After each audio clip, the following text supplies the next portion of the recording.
지난번 영상에선 자재 구매만 셀프였는데 이번엔 레노베이션까지 셀프다. 돈이 없으면 몸으로 때워야 한다. 거주 공간인 아파트 3개의 레노베이션에 거의 10만 불 가까이 썼기 때문에 휴게 공간인 뒷마당과 지하실에는 큰 돈을 쓸 수가 없었다. 하지만 절대로 그대로 둘 순 없었다. 이것이 처음 집을 샀을 때의 상태. 아늑한 뒷마당과 지하실 공간은 1층 유닛에 속해서 아파트의 스퀘어 푸티지, 즉 면적과 어메니티를 넓혀주므로 월세를 올리는 데 큰 도움이 되기 때문이다. 그래서 우리는 이 공간들만큼은 모든 걸 셀프로 해결하기로 했다. 이번에도 가장 적은 돈을 투자해서 가장 큰 이익을 보겠다는 목표는 같았다. 먼저 뒷마당. 뒷마당은 그냥 노답이었다.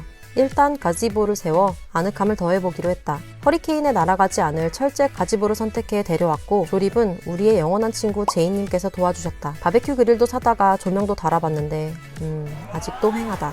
다음은 펜스. 옆집과 맞닿아 있는 철조망 펜스와 뒷집과 닿아 있는 썩은 나무 펜스를 뽑고 우리는 나무 울타리를 설치해서 프라이버시도 지키고 미학적으로도 업그레이드를 시키기로 했다. 이런 나무 펜스 13개면 우리의 아담한 뒷마당을 커버할 수 있다는 계산이 나왔다. 다음날 그 정도의 나무 펜스가 들어갈 만한 U-홀 트럭을 빌려 홈디포로 몰고 간 뒤 직접 픽업했다. 다행히 트럭에 싣는 건 매장 직원들이 도와줬는데 그 후가 문제였다. 나와 남편 둘이서 트럭 안에 차곡차곡 세워져 있던 펜스들을 언로딩 하는데 진짜 죽을 뻔했다. 빌딩 전면 사진에서도 나왔듯이 옆 건물들이랑 양옆이 붙어있는 구조라서 펜스를 뒷마당으로 옮기는 방법은 1층 아파트를 통해 뒷문으로 나가는 방법뿐이었다. 그러려면 현관 계단과 뒷마당 계단까지 지나야 하는 장애물들이 있었다. 펜스 하나가 60kg 정도였는데 손잡이가 없는 판자 형태인데다가 문들을 통과하려면 무조건 세워서 들어야 했기 때문에 힘이 전혀 실리지 않았다. 이때를 생각하면 정말 아직도 다리와 손과 팔에 힘이 빠진다. 이 사건 이후론 남자들이 군부심을 부리듯 나도 펜스 부심을 부리게 되었다는. 다행히 펜스 설치는 또 제이님이 도와줬다. 작업 후 성인 남자 둘 다 나가 떨어졌던 엄청난 무게의 펜스 작업이었다. 그리고 나서 조명을 달았더니 그나마 봐줄만 했다.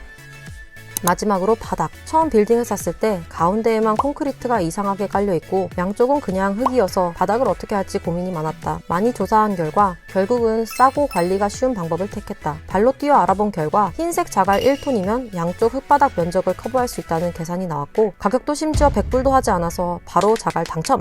잡초가 자라는 걸 막아주는 천을 깔아준 뒤 그 위에 자갈을 덮어버렸다.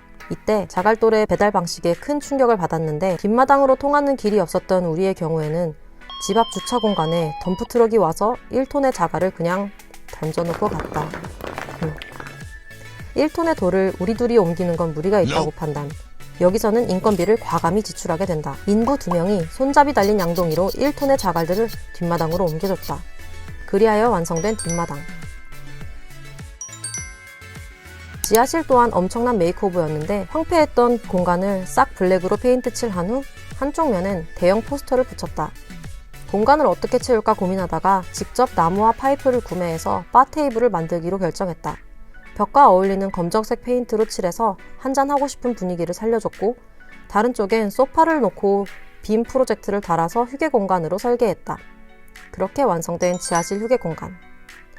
보너스로는 윈도우 박스다. 빌딩에 생기를 불어넣어주고 싶었는데 물론 살아있는 식물이면 더 멋있었겠지만 우리는 관리를 할 수가 없고 어차피 월세를 주고 이사를 나가야 되기 때문에 이번에도 메인테넌스 프리한 가짜 식물을 선택해서 달아줬다. 엄청난 개고생으로 완성된 초절약 버전 레노베이션이었다. 이 짓을 하고 느낀 점은 돈 많이 벌어서 전문가를 쓰자 였다.